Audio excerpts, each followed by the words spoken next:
तू जिंदा है तो जिंदगी की जीत में यकीन कर, अगर है कहीं स्वर्ग तो उतार ला जमीन पर। ये गम के और 4 दिन, सितम के और 4 दिन, ये दिन भी जाएंगे गुजर। गुजर गए 1000 दिन, कभी तो होगी इस चमन पर बहार की नजर। अगर कहीं है स्वर्ग तो उतार ला जमीन पर। गीतकार शैलेंद्र ने जब यह लिखा होगा तो इसके निहितार्थ कुछ और रहे होंगे, पर आज यह गीत एक बुजुर्ग दंपति के सपने पर बिल्कुल सटीक बैठता है। जी हाँ, आसमान पर टंगे उनके सपने जमीन पर उतर आए हैं। यह अलग बात है कि इस सपने को इस बुजुर्ग दंपति ने बड़ी शिद्दत से पकड़े रखा और झूलते रहे किसी अदृश्य भरोसे के सहारे। भीख मांगकर गुजर बसर करते रहे इस बुजुर्ग दंपति का सपना था सोने का एक मंगलसूत्र। जी हाँ, बिल्कुल सही सुना आपने, सोने का एक मंगलसूत्र। इस एक सपने को पूरा करने के लिए 93 बरस के इस शख्स ने भीख में मांगे गए पैसे जमा करने शुरू किए। अपना पेट काटकर इन्होंने 1100 रुपये जुटा लिए। फिर अपनी पत्नी को लेकर गहने की दुकानों के चक्कर काटने शुरू किए। इस बुजुर्ग दंपति का नाम है निवृत्ति शिंदे और इनकी पत्नी का शांताबाई शिंदे। ये दोनों मूल रूप से महाराष्ट्र के जालना जिले के अंभोरा जहांगीर गांव के रहने वाले हैं। कभी एक खेती किसानी किया करते थे, मगर जब एक बार खेती किसानी डूबी तो फिर ये महाराष्ट्र के छत्रपति संभाजी पहुंच गए। यहीं एक मंदिर में रहते थे और भीख मांगकर गुजारा करते थे। लेकिन इस दौरान भी मंगलसूत्र का इनका सपना मुरझाया नहीं। फिर जब इनके पास कुछ पैसे जुटाए तो इन्होंने गहनों की कई दुकानों की खाक छानी। फिर ये गोपिका ज्वेलर्स पहुंचे। यहाँ के मालिक नीलेश खिवनसरा ने इनके साथ जो सुलूक किया वह आप भी जाने। ये जो है ना, एक बुजुर्ग आए थे, हम मराठी में आजी आजोबा बोलते हैं। तो उनको कुछ ज्वेलरी, वो बोले कि मुझे पोत लेना है, और वो पोत लेने के हिसाब से अंदर आए। उनको यहाँ पे स्टाफ ने पोत दिखाया। उनको एक माला अच्छा लगा, एक मंगलसूत्र की महाराष्ट्र में वाटी पहनते, वो वाटी अच्छी लगी। उन्होंने वो 2 चीज़ें ली। मैं ऑफिस में था ऊपर, तो एक मेरे एम्प्लॉय ने मुझे बुलाया। मैं नीचे आया तो उनसे जो बातचीत हमने की वो सब वीडियो में है। और प्रामाणिक बहुत थे, उनको पैसे देके ही लेना था। तो उन्होंने मुझे पहले 1120 देने की कोशिश की, फिर कुछ चिल्लर देने की कोशिश की। फिर आजी के पास, मतलब वो बुजुर्ग महिला के पास कुछ नोट थी जो 20 और 10 की थी, पूरे ऐसे जमा हुई थी। तो वो देने की कोशिश की, हमने वो मना किया। और वहाँ पे जो हमारा 1 ग्राम गोल्ड ज्वेलरी का जो बिजनेस है, उसमें से जो माला थी वो हमने उनको सुपुर्द की। वो वाटी जो पेंडेंट है वो सुपुर्द किया। और तो भी वो बोले कि हमसे कुछ ना कुछ तो लो।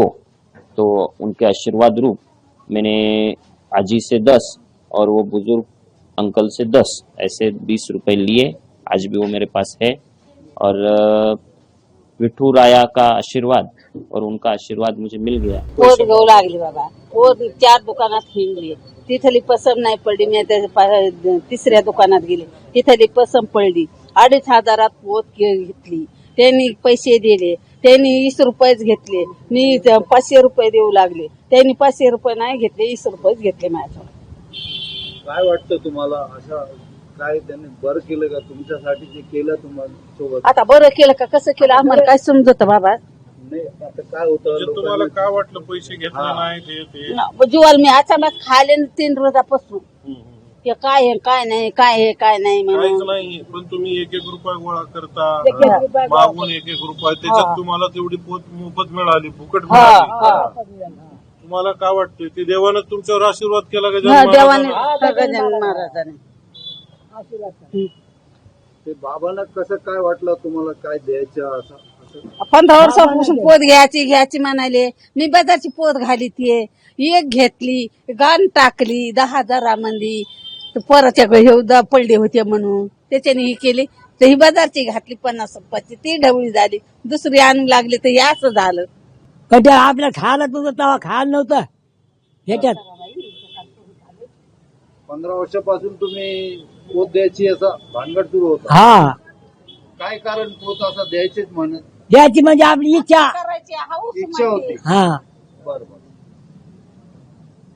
घर सोडून म्हणून घर सोडून आम्ही म्हणा करायलो भिकार मागतो आम्ही. 95 की उम्र में सिग्नल पे रिस्क है, गाड़ियों का रिस्क है, मंदिर के बाहर रिस्क है, रात में वो मंदिर के बाहर सोते, चोरों की रिस्क है, लुटेरों की रिस्क है, फिर भी इतनी उम्र में अपनी बीवी के लिए एक एक रुपया मांग के, भीख मांग के उन्होंने जमा किया है।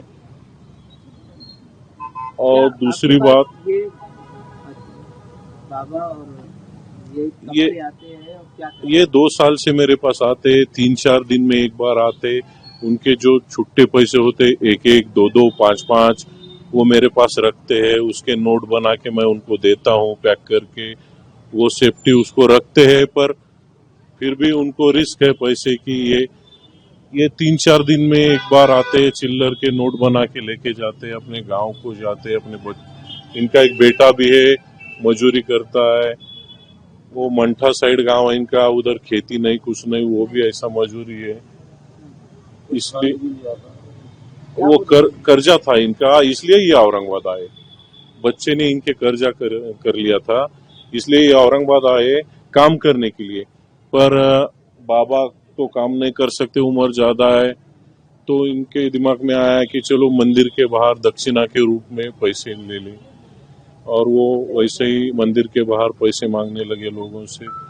दिन भर पैसे मांगते हैं, शाम में कुछ उन्हीं पैसों से कुछ तो खाना खा लेते हैं। बच्चे वाले कुछ पैसे वो हमारे पास लेके आते, उसके हम नोट बना के देते।